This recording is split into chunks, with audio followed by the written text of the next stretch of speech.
Welcome back to the Simple Farmhouse Life podcast. Today I'm having on Danielle from Jones Roots, and we are going to be chatting about keeping a lot of plates spinning. Whether you are wanting to start homesteading or start a business, that's something that both she and I are doing and pursuing while having families. She has a full-time job. She even makes her homestead on a rental farm. So much inspiration to share through different seasons of life that you don't have to have everything perfect to be pursuing and putting one foot in front of the other. So we're going to be talking about that, how to do new things, learn new things while still keeping your family sane and not completely being overwhelmed. So join me for this great inspirational conversation. My name is Lisa, mother of 7 and creator of the blog and YouTube channel Farmhouse on Boone. Join me as I share with you my love for creating a handmade home from scratch cooking and a little mom and entrepreneur life along the way.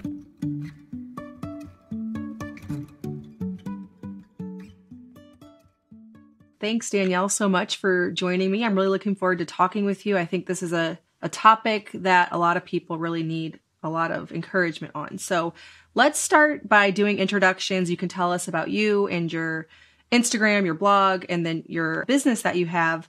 And then I'll kind of explain what the listener question is that we're going to be responding to today. Okay. So my name is Danielle Jones.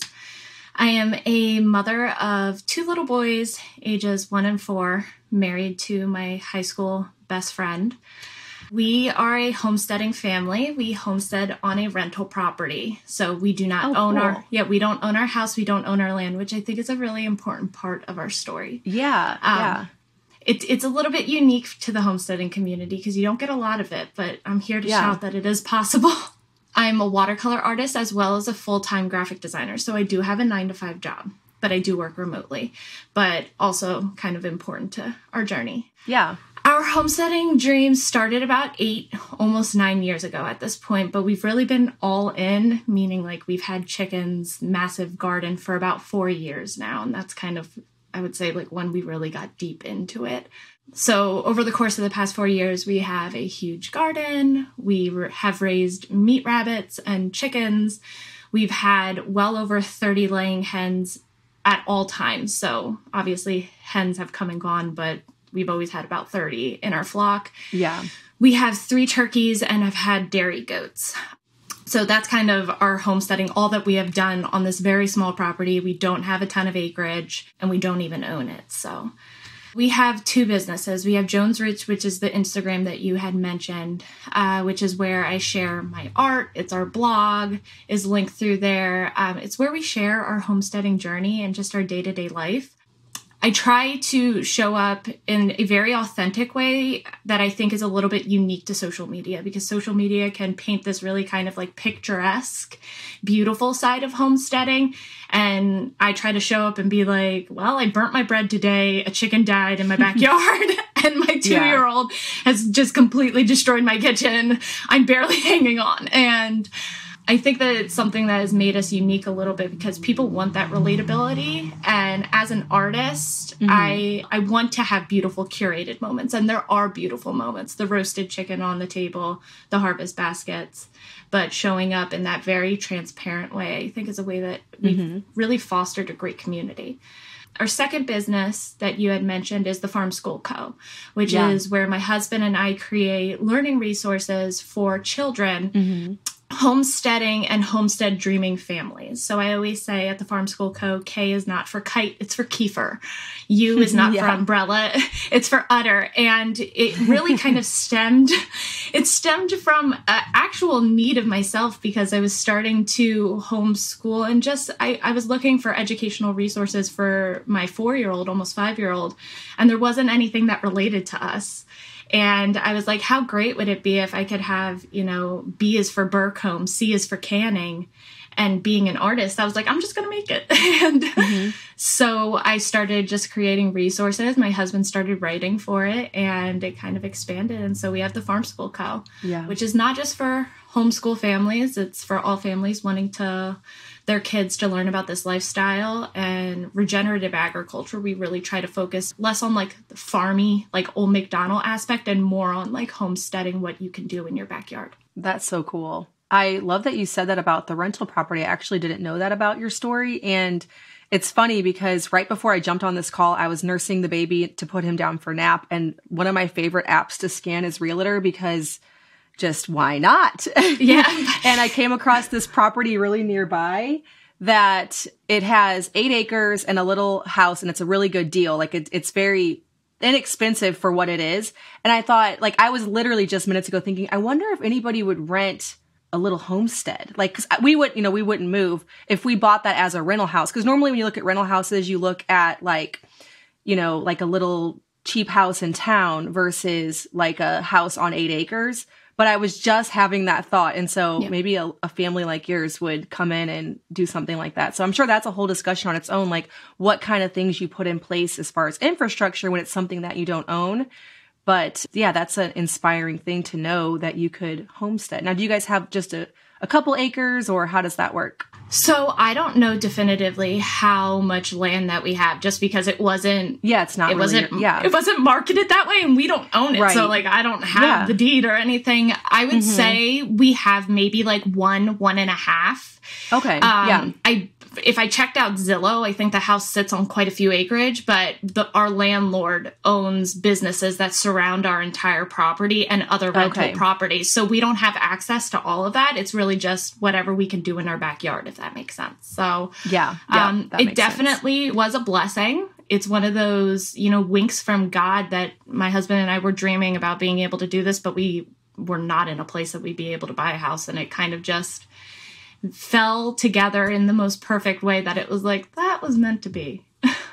Yeah. I think that's really inspiring, though, that you don't have, a ton of acreage, you don't own the house, and still you found a way to pursue this homesteading thing. Because I think a lot of times we think we have to plan for, and this is my story, we planned for 5+ years to do the homestead. I mean, I guess in a way we always had chickens in a garden, but I always wanted more. And, it took us a lot of time to get to that point, but to know that you could even rent and do a lot of the things that you're doing is very inspiring.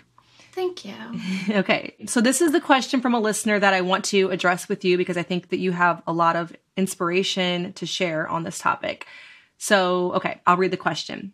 From a listener, I just want to start by saying how much I love your blog. It's so beautiful and motivating. I'm not normally the type of person to email or comment on blogs, but I'm so inspired by your lifestyle that I wanted to ask if you would sometimes share, maybe in a podcast, your tips for staying focused with so many projects and moving pieces to your life. How do you keep track and make progress on so many different areas of life? Are you a list/planner person, or do you have some other less structured way of doing this? Thank you again for sharing your story with others.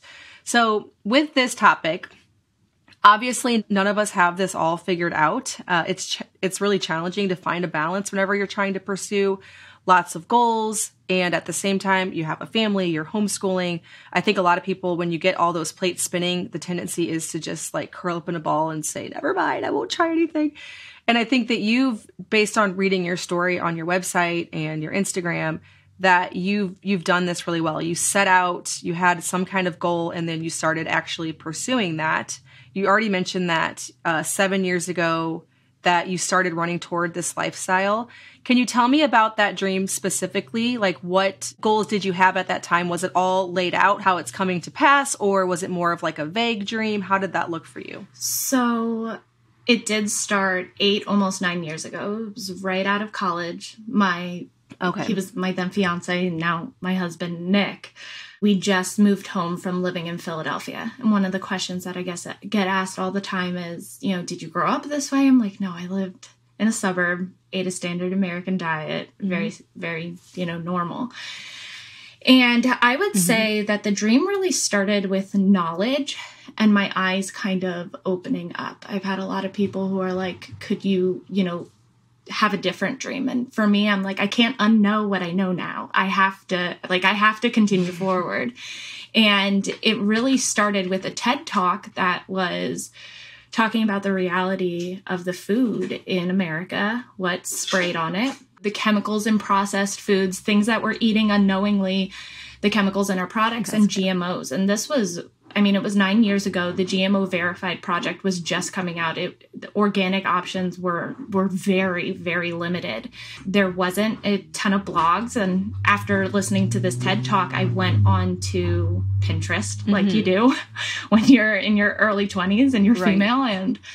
And I found Shay Elliott's blog, and I immediately called my husband and was like, there are these people who grow their own food and they're called homesteaders. and he was like, what in the goodness? Like, we just lived in the city. And it really came from that knowledge that the dream evolved, and we kind of fell down, like I say, like hippity hop. I went down this rabbit hole of what's raw milk? I've never even heard of that. And canning food, and people are baking their own bread. Why would I want to do that? And when we started to look into the whys, why grow your own food? Why bake your own bread? That's really how the dream started. I had always known, like growing up and being in college, I knew I didn't want a conventional 9-to-5 suburban life. I just didn't know what it looked like. And initially, when Nick and I were talking about it, it was always just we wanted to live simply, peacefully. We wanted to grow our own food and raise our family. There wasn't these huge goals necessarily. It was just, give me a piece of land that we can cultivate and make our own. Our hearts were just yearning for peace and simplicity. Yeah. So with that, what are some things that you first did to move in that direction? So, if we want to talk about like our homesteading journey, like at macro, the past 9 years, most of it was, like all kind of classroom and not living it, so to speak. And one of the things that I talk about on my Instagram all the time is I wish I would have done more in that waiting space when we lived in an apartment and lived in a condo, and when we lived at my sister-in-law's house, and we did not even have, a bit of dirt, let alone any. Right. And the thing is, so many people think that they need acreage and land, or at least a backyard. And it's like, you can bake bread in your kitchen and it can be done in an apartment. And so that's really where it started for, goodness, I would say like 5 years.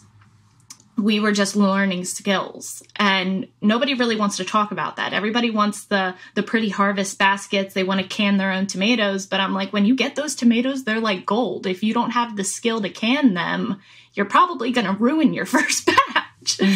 And so the beginning of our journey was really just starting to learn skills, learn, what non-toxic living was like, cleaning with all natural cleaners, learning about herbalism, and, reaching for herbs over reaching for, a bottle of Tylenol, and learning how to make stock. Yeah. What were some of your favorite resources in that time of learning that you reached for to actually learn some of this stuff? So I would say YouTube and blogs were my main go-to. In the beginning, about 9 years ago, it was like 2014, 2013. There really wasn't the YouTube and homesteading community that exists today did not exist. Yeah, it did not. I think in any way, shape, or form. I think that there was Shay Elliott of the Elliott Homestead. There was Weed'em and Reap. I watched Danielle. her. I love them too. I think Dirt Patch Heaven was another one on YouTube, and she did butchering videos, and it was like, oh my goodness, right. Coming from not having that background, and I was like, what am I watching? Am I really going down this rabbit hole? So honestly, I was trying to gain first hand experience from people.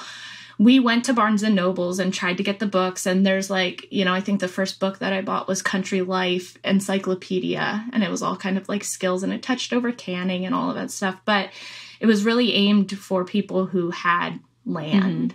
And it really wasn't this, segment of people who are homesteaders. Sourdough wasn't really talked about back then and stuff. And so I would say it was blogs and YouTube really was what fueled it. Yeah. Yeah. And now if someone's in the same spot that you were 9 years ago, there are so many more resources. The community of YouTube and blogging and Instagram has totally exploded. So you can find several people doing, even if you have a niche interest on your homestead, you can find somebody who is doing that. So I also got into a lot of the real food stuff around like that time frame. It wasn't always just people who were growing it themselves, but also people who were preparing it. And like there was Wardy from Gnaufglens. I learned a lot of fermentation stuff from her school. She has like a traditional cooking type of school thing. So what I was doing when I was living in town is learning how to prepare foods, how to ferment, sourdough, all of those kind of things are very easy to do, even if you don't have any ground to work with. Yeah. Taking a quick break to tell you about today's sponsor, Tubes & Co. Organic Skincare. I talk about them all the time on here, but that's because I absolutely love them. They are a family-run business here in the U.S., made in the USA company, which I love supporting, that makes all natural and organic skincare. So using grass-fed tallow and avoiding unnatural fragrances and those ingredients that you don't really want to put on your skin, because your skin is your body's largest organ. So what you put on there does make it in. And so it's important to choose clean skincare, but it's also really difficult to find things that actually work. I've been loving the Tubes & Co. makeup. I have their whole kit for contouring. I have the bronzer, the blush, and the highlighter. I'm getting better at using all of that. What I love about the Tubes & Co. makeup, the foundation, the mascara, is it's good.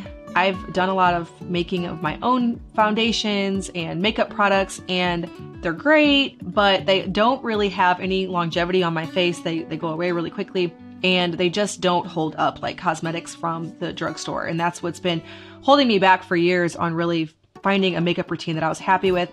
That's different now because of Tubes & Co., and I absolutely couldn't recommend them to you more. You can get 10% off by using the code FARMHOUSE over at tubesandco.com. Again, use the code FARMHOUSE over at tubesandco.com. So with your goals, you have something called the Run Back to Your Roots 365 challenge. Yeah, so can you tell us about that? The idea of mapping out goals and then learning them each month so that it's not overwhelming. Absolutely. So it's the Run Back to Your Roots 365 challenge, which is a free challenge that I offer on our Instagram and email list. And it actually started out as a personal challenge for our family. It was back in 2021, I think it was like October or November. And I said to my husband, we had been homesteading. We were in deep for a few years at that point. It was like 3 years. And we had been dreaming about this for how long? And I felt like we had dabbled in a lot.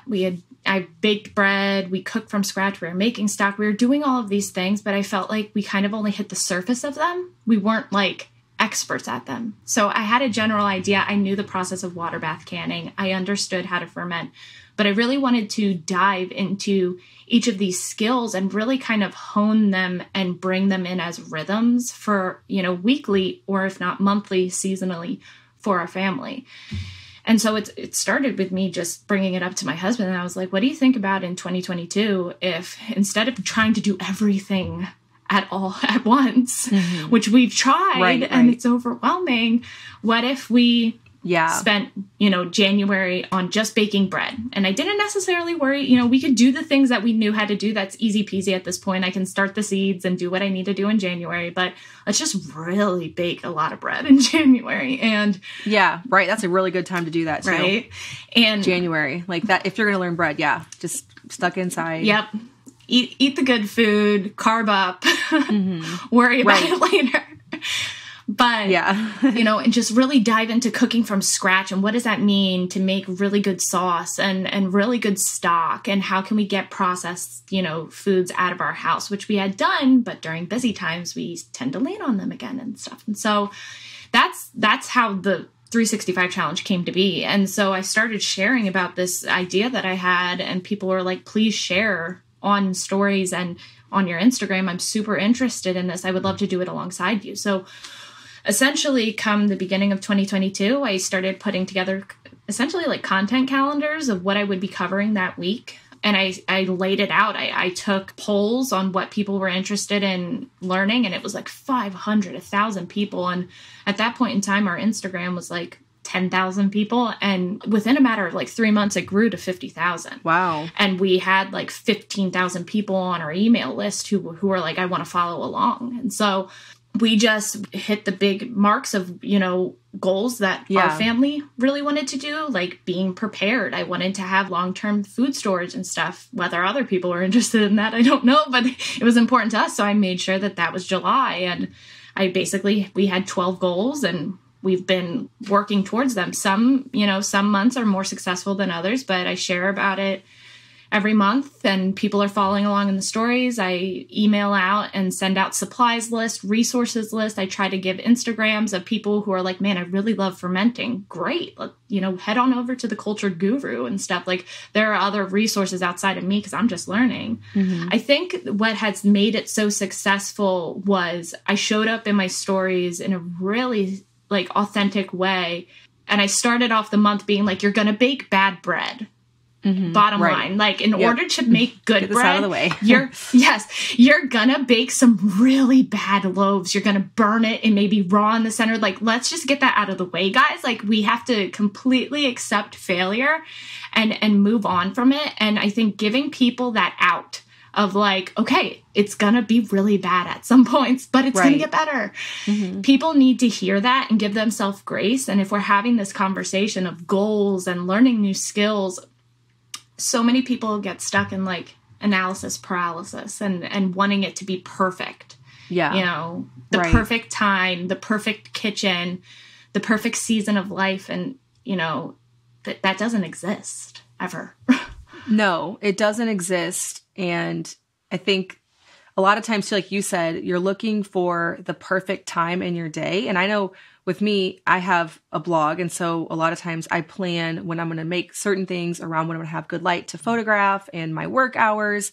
And I find that sometimes the best times to like mix up a loaf of bread is not a time that I necessarily thought was a good time to do that. Like it fits in a way, even whenever it seems like there's not enough time to do something, like before bed, get the dough going. And then the next day, it's done its first rise. Finding those times where you actually do have more time than you think you do is key. Yeah. So with you have 2 young kids, and I know that a lot of people, that's what they're thinking. They're thinking, how do I find time whenever I already have so many other plates spinning with, basically you have this really busy life. How are you throwing in something extra, even if it is just one thing a month? Where are you finding that time? Oh, that's the ultimate question. Yeah, I know. Sometimes you can't even explain it. I'm like, I just do. I find pockets of time all throughout the day, and I don't really know. So this is something that I honestly have been asking and reassessing, like internally with myself, with my family. And it's not necessarily just around like the homesteading goals as much as it, we have 2 growing businesses, and how do you devote the amount of time to it all? Yeah. And the first thing I think that we all need to give ourselves is a big old, heaping scoop of grace. And it doesn't get done perfectly, where you said, you have this idea of, I want to be kneading bread in the kitchen when the birds are tweeting and the sun is shining. And it's like, maybe it's done, when the kids are, napping and you have 2 seconds to kind of slip it in. But I think it's one of those things that I don't know if there's a hard and fast, where do you find the time? I think it's one of those things that you have to maybe sit back and realize, like, what are your priorities? If that makes any sense. And I don't want to be like, oh, it's a bigger picture, but it is. The reality is that us as moms, each individual person, we are one person. We each have 24 hours in a day. And we often hear that in a sense of everyone has 24 hours in a day. You can do so much. But at the same point in time, you're still limited. You still have to get, kids fed. You have to get them showered. You have to get them to bed. Some of us are working. And so I would say that there are often times that, there are things that we give up. We don't go on vacation.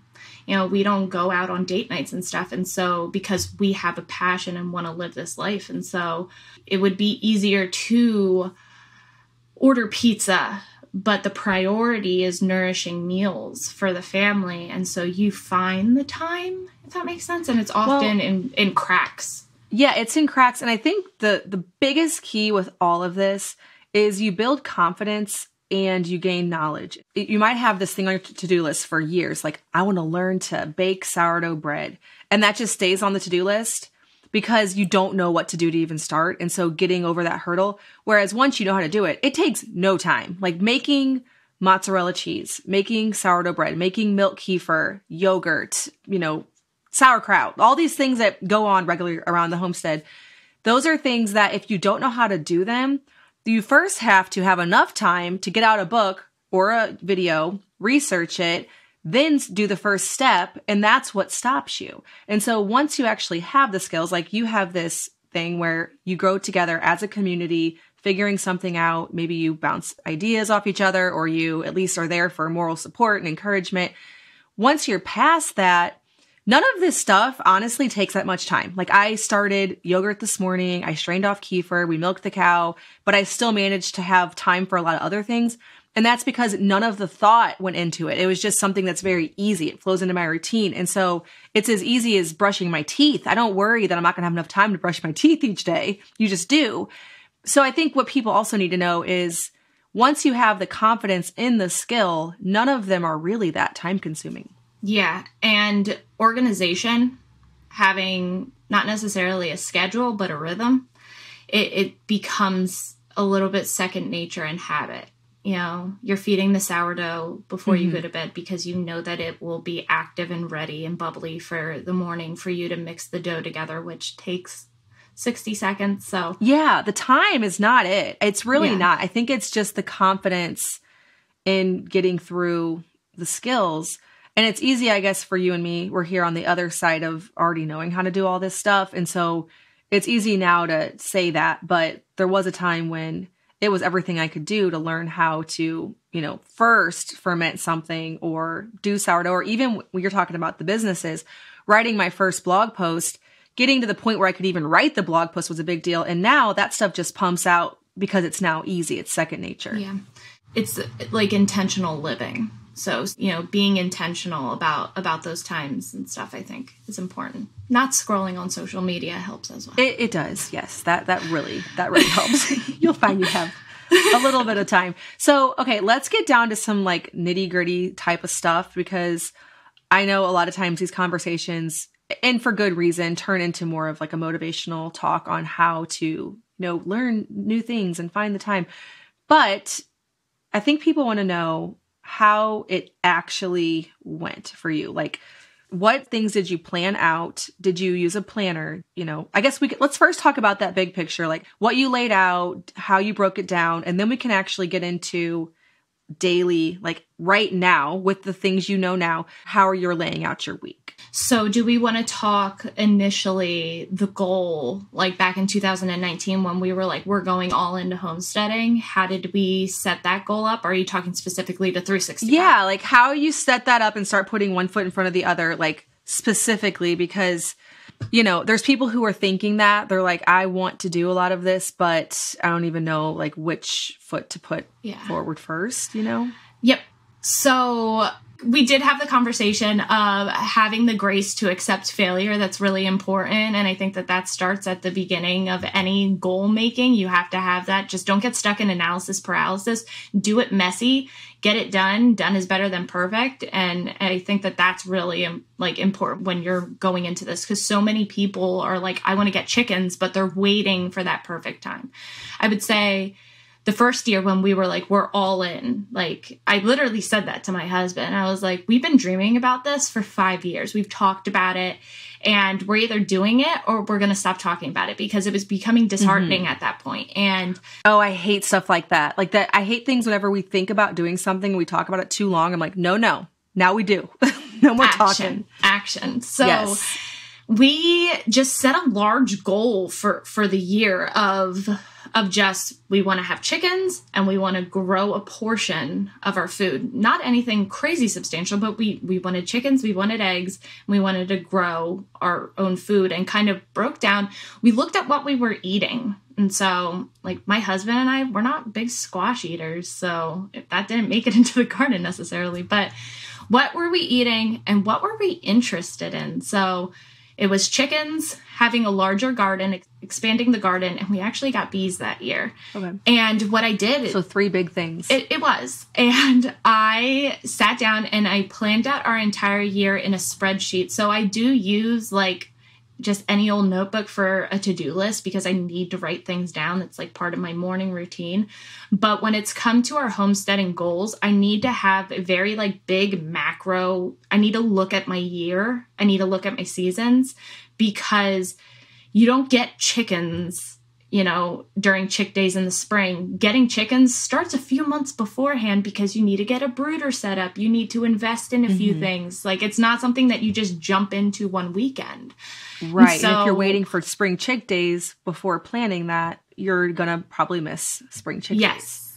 Yes. And so I had just a regular Excel spreadsheet and, broke it down January through December, and, was like, in May, what is it? April, May is chick days, I think, in Pennsylvania. And so I walked it back. It's earlier here, but I think that's stupid because they're always have to be in your house all February. And that's a whole other problem. But well, yeah. But I was like, we're going to get chickens. And so I walked it back of, well, we need a brooder. What do we need? And we, started breaking down that large goal into small actionable items and things that we would be able to work on in the months, especially like January, February. There's not too much homesteading going on. There's seed catalogs, but and dreaming about your future garden, but there's not a crazy amount. So it's one of those things where, like, you can create a vision board and say, have an intention or a dream of wanting chickens, but you need to break down the dream into smaller goals with deadlines.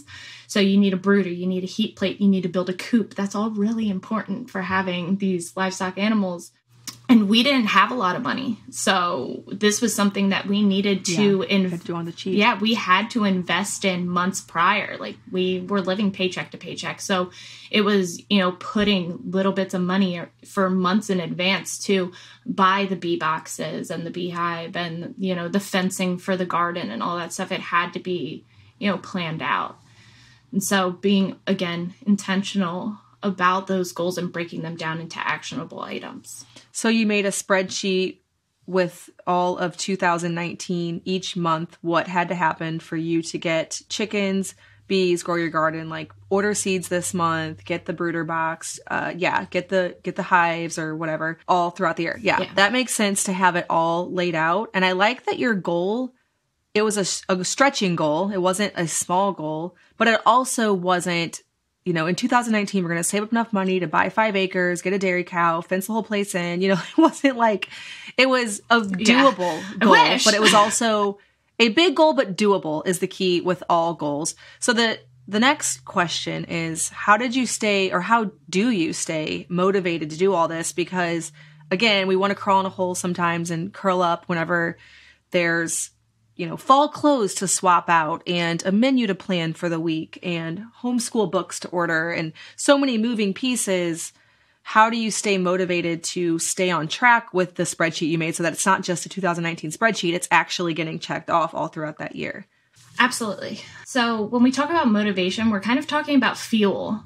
As mothers, we're all fairly exhausted to some extent. And so we need something to fuel us to be doing more, trying something different. If that, what's going to get us up and mixing the flour and the water and the salt together to be able to, make bread when we've never done it before. And initially for me, for our home, before we were actually living in the dream, cleaning coops, having the beautiful harvest baskets, which, those fuel you a little bit. It came back to knowledge, that information of I can't unknow what I know now. I can't unknow about glyphosate and what it does to our bodies and the fact that, oats and, flour is covered in it nowadays, and I don't want to give that to my family. I can't unknow, about endocrine disruptors and the stuff that's in our products. I can't unknow those things. I feel like I can't be blind to the fact that those exist, and I don't want them for my family. After that, when you start actually doing it, I would say that a large portion of the motivation is just sheer passion deep down inside and love for the lifestyle. So homesteading is hard. The roasted chicken on your table is beautiful and delicious, but is butchering 25 chickens in the heat of late summer, that's not fun. It's not the greatest time. And so you really have to love it. And I often explain it as like this hunger, and it's palpable. I can feel it. And it's like in my gut where I'm just like, I want this life so badly. And the more that I get, I feel like I want more. Like we had dairy goats. I'm like, okay, sign me up for a cow. Like I want more. And so eventually it's that hunger and passion for this life that ultimately becomes our motivation. Yeah, I think you're right. Having a very strong, it sounds cliche, but a very strong why behind what you're doing does help to push you forward, because otherwise it's easy to it's not hard to fall back on what you were doing before.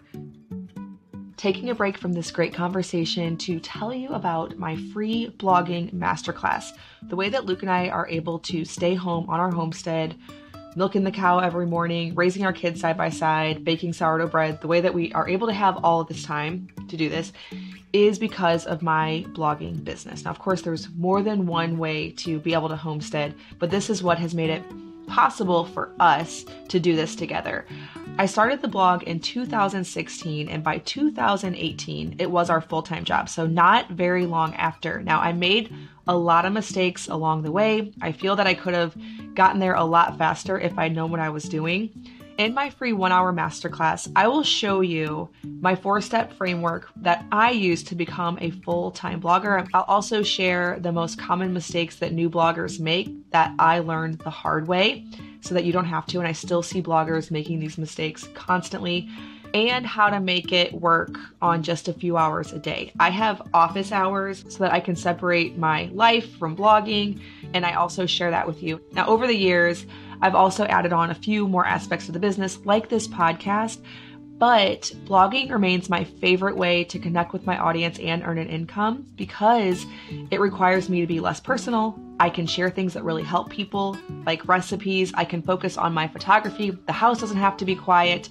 After recording this podcast, I'm going to go inside and do some blog work, which means I'm going to put in my earbuds, listen to a podcast or something I enjoy, photograph a recipe that I've been working on. It's the most laid back part of my business, and sometimes I want to quit everything and just be a blogger. I recently got an email from somebody who was thinking about becoming a blog course student, and she said that she had been doing some research online and learned that blogging is dead, and so she would like to learn other things like how to be an Instagrammer or be a podcaster or a YouTuber. All great businesses. I'm not knocking any of them because I do all of them. But I do want to let you in on a little secret. My blogging income still surpasses all of those, and it requires the least amount of my time. I know some of you are probably thinking, well, why don't you just quit everything and make more blog posts? Honestly, I'm thinking about that a lot of times, to be completely honest, but I do love connecting with you in this way. If you want to check out my free blogging success masterclass, you can get that at bit.ly/farmhouse blogging school. I'm also working on the new 2023 planner, so that will be out soon. It's a very robust planner with all kinds of checklists and goals and practical tips and places to actually make all that work within a planner. So that is a bonus that you'll get to check out over there as well. Again, head over to bit.ly/farmhouse blogging school to learn about my favorite business and all of this online craziness, by far, blogging. Okay, so let's first talk about our week and how we break down each day. So you have this big picture, you break it down by month. How are you breaking things down now? You can even include talking about your business too, or your businesses and your homestead. how are you breaking down your weeks and days to stay on track? We'll go there first. So this is something that I feel, I'll be the first to say that I don't have, I feel, figured out 100%. It is not within my nature to keep to a schedule. It's hard for me just naturally. I have like raging ADD. And so I tend to veer. It's beautiful for the creative in me. However, schedules in particular tend to be difficult. And so if we're talking about, I've actually followed a lot of your videos talking about like the rhythms of the week and stuff. And I'm like, man, I need to get that organized. When it comes to daily, I do work a 9 to 5. So I have to be on my computer from 8 to 5. And then I have an hour lunch break. So usually spending time with the kiddos and doing a homesteading task during my hour lunch break. I do business related stuff in the morning. Family time and dinner time is very strict from like 5 to 7. And so being intentional about being with the kiddos during that time and then having to put more time into the business in the afternoon and after the kiddos go to sleep. So that's kind of roughly what my day looks like. I will say that when we were at Homesteaders of America this year, I actually asked a fellow homesteader friend who has a large platform that I was like, when things were just expanding and building and booming in the beginning, like, how do you juggle it all? Because learning to juggle the homesteading aspect of it was really easy when we didn't have the business and that's a whole new ball game. Instagram following, it was, I had a cleaning schedule and it was like, I did the kitchen, on my lunch break, on Mondays and, there was a cleaning schedule. And then I baked on, Mondays and Thursdays so that we had fresh bread. And I did a fermenting project on this and just dedicating like an hour kind of to block scheduling was really helpful. But since the business has really boomed, I was like, how do I handle this? And one of the things that they were like, you need to delegate where possible. And so in order to handle the business, we recently had someone, watch the kids on the weekend for just 2 hours on a Saturday. And mamas can get done a lot in 2 hours.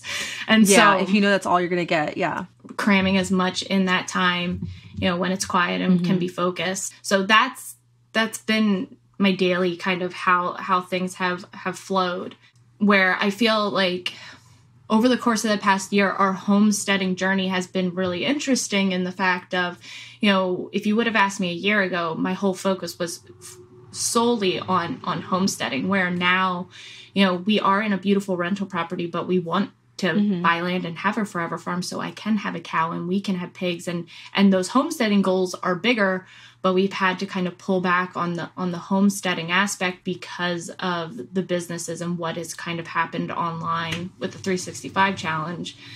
It's been really great for other people. It's been a little bit hard, managing the entire project and moving it through the months. So but maybe you have more mental space to do that now that you've invested in learning a lot of the skills that come easier. You were saying first you were really focused on homesteading, and then soon after that you focused in on the businesses. But at that point you probably had those plates spinning pretty well that you could kind of let them go, not completely, but let them sort of do their own thing while pursuing some of the business endeavors. I think that's important for people to hear because it shows the journey of how you're able to be doing that now and still doing a lot of the homesteading stuff because of what you invested in it and learning a lot of things, up front. Definitely. And that's the thing. Sometimes I feel like we are our worst critic. And so, because the 365 challenge, we had really big goals for our family. And then it kind of spun out of control into this big, thing that's much bigger than us. And so, we can whip up bagels in our house and it's no big thing. It's just like, this is what we're doing on Sunday. I will say that Sunday is our big meal prep day. So Saturdays we focus on the business and Sunday I kind of unplug. And we do a big breakfast. I either double or triple what we make during breakfast so that we can have a home cooked meal all week. And then we usually try to make 3 different forms of meat. We try to have something like make chicken in a large amount, try to make like a London broil or some kind of steak, red meat available, and then usually bacon, because bacon can be used at breakfast, lunch, or dinner. Right. And that helps set us up for success going into the week. So we have chicken, which could be used for dinners, but we can also throw it on salads for lunches, and same with steaks. Yeah. So just being strategic, it sounds like you do a lot of block times instead of sort of making food on one day and sort of focusing on the business. You put a lot of the business focus in one day, a lot of the food prep in another. You have your weeks kind of set out throughout the week to have your times where you get your work done, your business time done. It's all very set out. I do it similarly. My business and my life, and I know yours is too, it's so intertwined that I have to set up things like boundaries a little bit is one of my bigger challenges with my business. But I actually have, it's not fancy, but I have the Trello app for setting out my week. And then I have my notes app just on my phone and my computer where I break down every single day. And this is how I've always done it. It's actually really simple. It's not, like I said, it's not fancy, but I've been running out of this same to-do note in my phone forever, or on my computer here.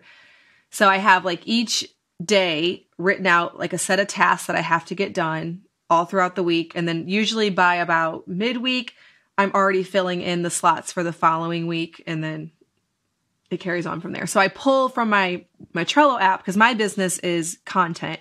So I have in my Trello app, I have a week list, and it says blog 1, blog 2, vlog 1, vlog 2, podcast. And then with that, I have to break those down. Each day has a few tasks that will keep all of that filled in. So, and like you said about delegating, that's something that I've been huge on, at least in the last probably 2 years. I definitely have started delegating in the last 5, but more so in the last 2 with my business, hiring out a lot of stuff, getting people on certain things so that it's not all me, because that's a challenge. Like you said, as the businesses grow, there's so many behind the scenes tasks that people don't realize. And so just a note on the planner, kind of mapped out the rhythm of what our week is like. I started using GoodNotes, and I purchased on Etsy, a week spread. Okay.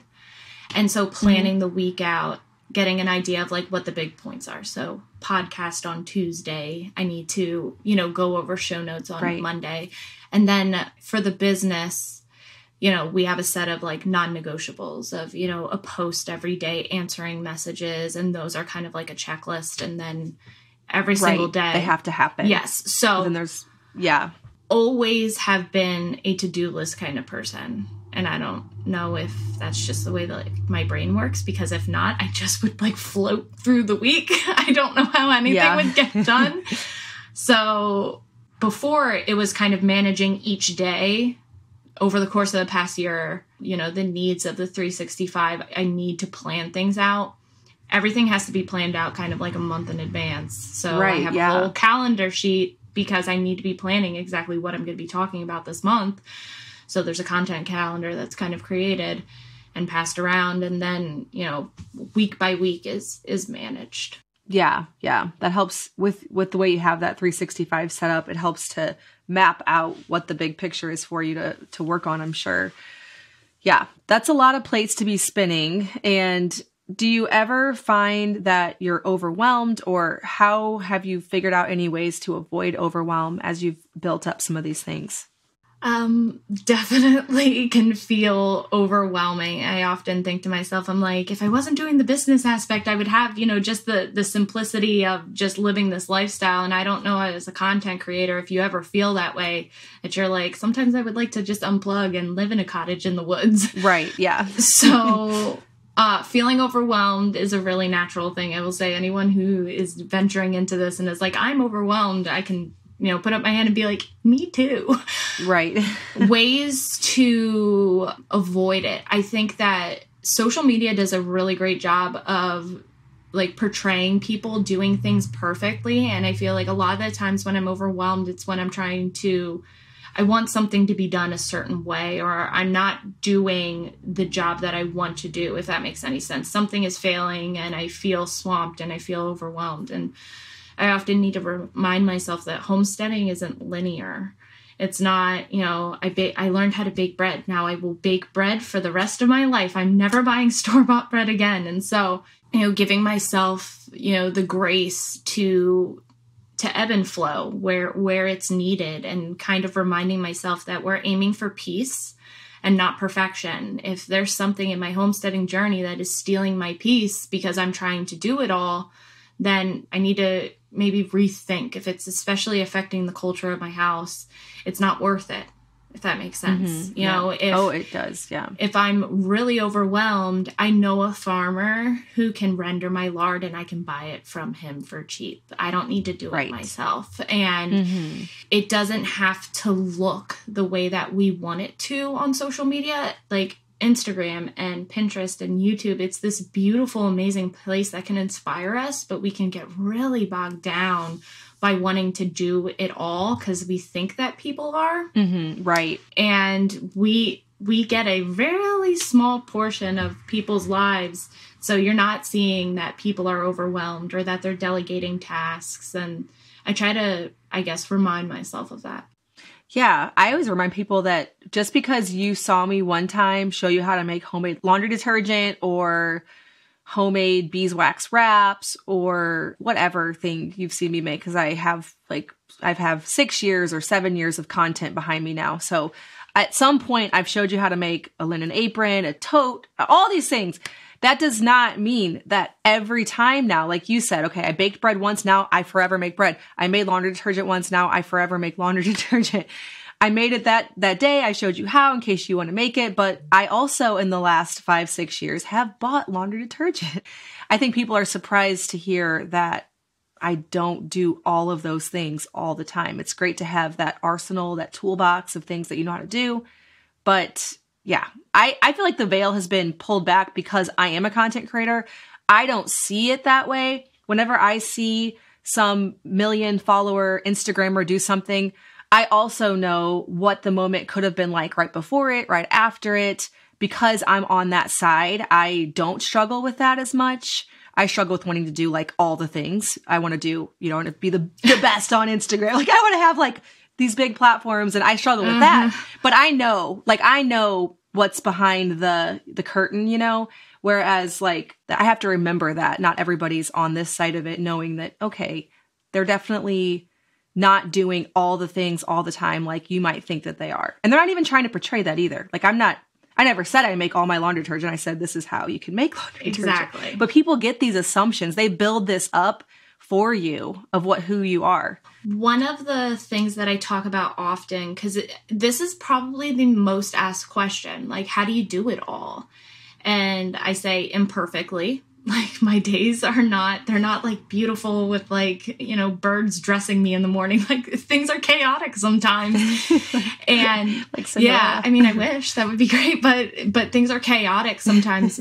And I explain it. I don't know if anyone's ever heard, but like you're juggling every day. We're juggling things. And, some of our priorities are glass balls and some are plastic balls. And multiple times throughout the day, we have to reevaluate what's going on. I drop those plastic ones. Yep. I intended on getting 10 things done on my to-do list today. It's not happening. I have a 1-year-old who's suddenly, teething his canines, and he is clingy and not happy and wants to nurse half of the day. So, it's, you reevaluate, you shuffle things around, you move things around.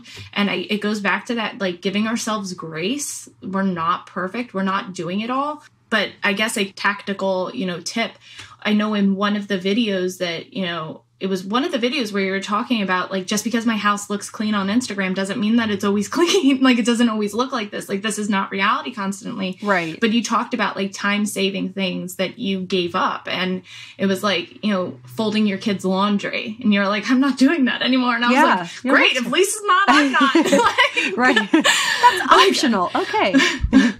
Like, I am but one person. I can only do it all. What's my priority? Getting a home-cooked meal on the table tonight, and I'm going to do that. And if that means that I'm just throwing, my laundry, I'm not picky about wrinkles. Right.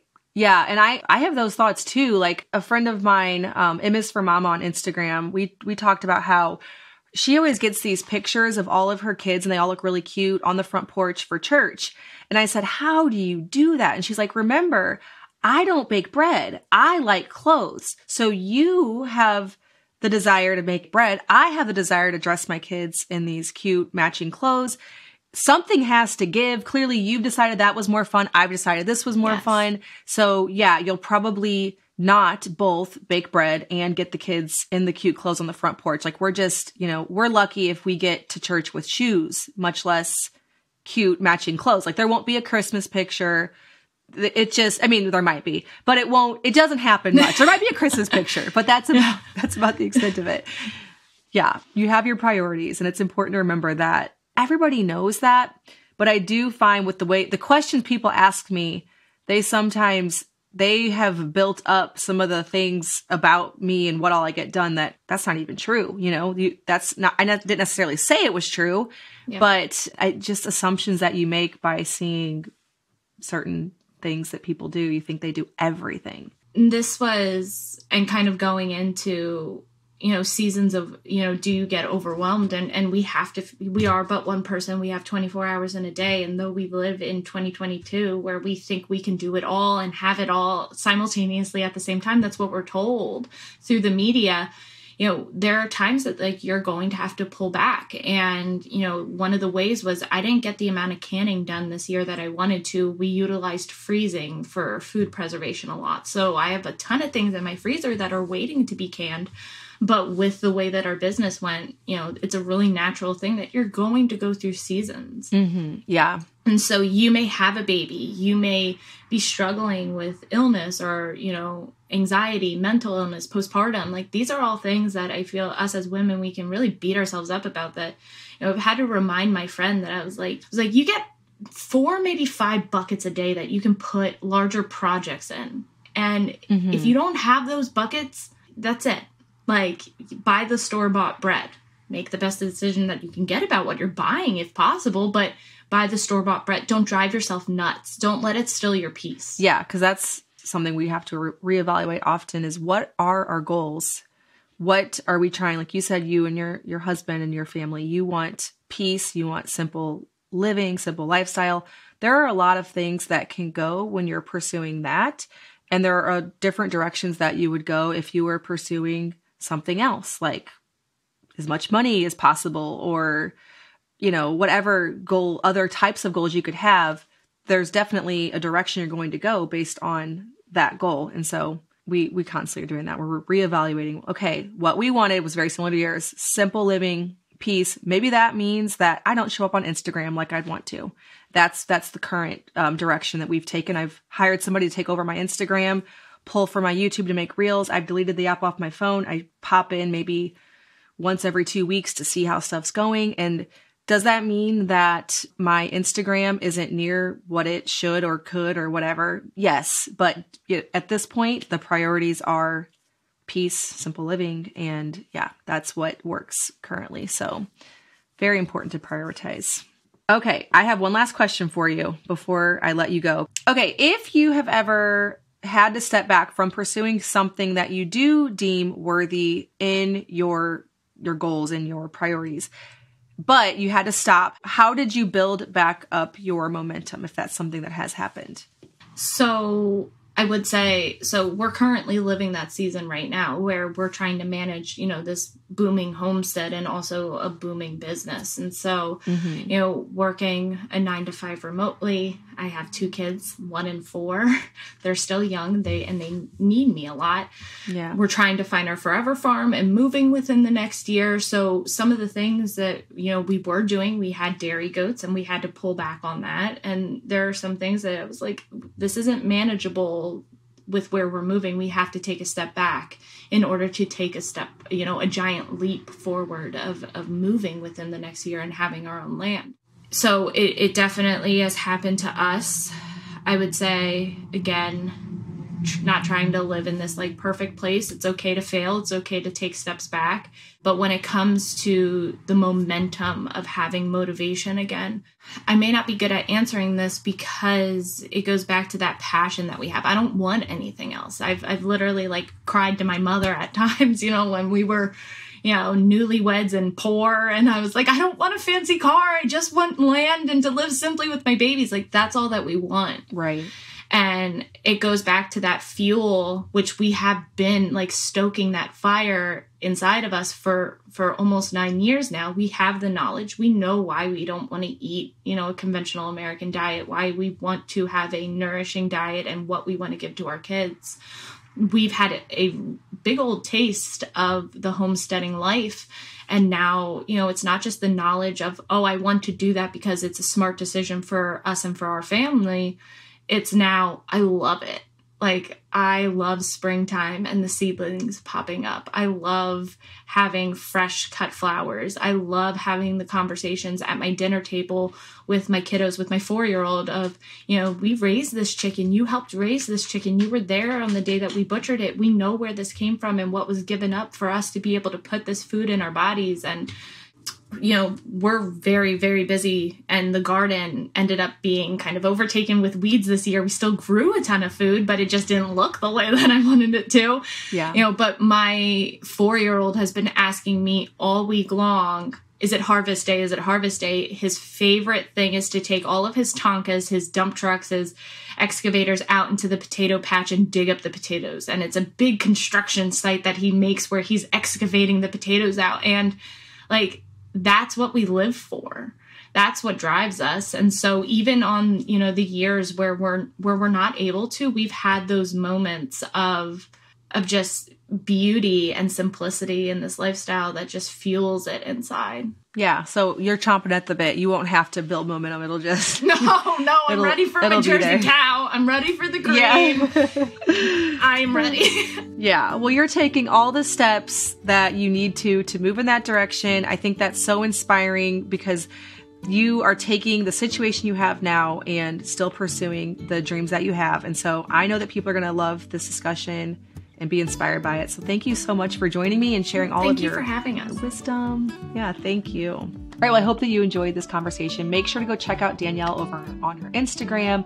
Join the challenge if you are wanting to join with a lot of like-minded people learning something new. That will be a great resource for you. As always, thank you so much for listening, and I will see you in the next episode of the Simple Farmhouse Life podcast.